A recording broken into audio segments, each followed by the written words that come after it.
I'm here on Pippins pregame with head coach Marcus McKimmy. 13-6 win last night. Big offensive night. Chris Arpan grand slam. How big is he when he can come off the bench and provide that kind of impact? Oh, that's a big hit for sure. I mean, we'd scored 8 runs prior to that big hit as well. With 3 guys on base. Before he entered the game. So I don't want to take anything away from the rest of our offense and putting together some good at bats and really coming ready to go. I mean, there's no defense for our ability to create offense that way, and it was important to see that, and a big win for us with Connor White on the hill. Cole Pofek and Jake Moberg not in the lineup, 2 position player all-stars. What have you seen from some of the newer guys or guys who maybe haven't started as consistently? Oh, they're ready to go. It's motivation. It's the game is all about opportunity, and we gave some opportunities, to some new guys, and they were ready to go. Just like Chris was off the bench. I mean, we've had 3 pinch hit home runs in the last week. Maybe more like 5 or 6 days. So that just kind of speaks to the strength in numbers that we think that we have.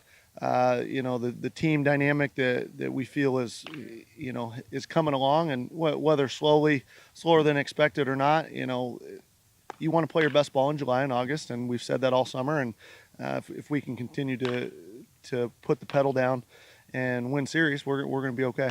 Offensive consistency was a big key coming into this second half slate of games. You starting to see that more from this group of guys?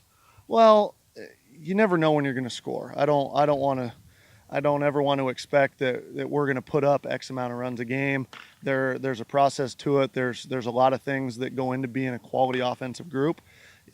From base running to quality at bats to 2-strike hitting to unselfish at bats. The whole bit. And we've been poor at a collection of those aspects throughout the summer at different points. When we've been really good, we're real tough to beat, kind of like any team. But our peak potential is dangerous, and if we can continue to be consistent night in and night out with just grinding out at bats and counting on the strength in our numbers 1 through 9, then that obviously increases our chances of being successful, and that's what we want. What did you see from Connor White once he got that big lead? It looked like he was able to cruise from that point. Yeah, Connor wasn't great. He knows that. He wasn't super sharp as a strike thrower, which he'll need to be as he continues to get better. But one thing we know about Connor, and we can say this about some other guys too, is when they're not at their best, they're still good, and they can still go to plan B and plan C and grind it out, and their competitiveness and their will gets them over the hump. And for him, who was high pitch count through 3 innings, and then we go out and have a really extended bottom of the 3rd, and he's able to put up a 0 in the 4th and 5th. I mean, there's something to be said about that. Not being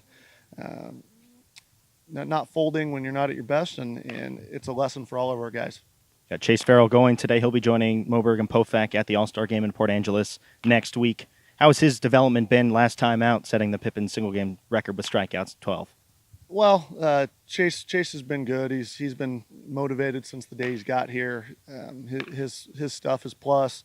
But again, just speaking to personalities and speaking to what really translates. I don't care if we're talking from a pitching side, from a defense side, from an offensive potential side.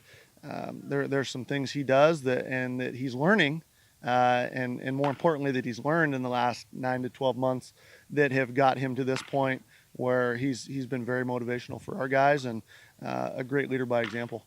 All right, Pippins can take the series of the win tonight against the Knights. First pitch at 6:35.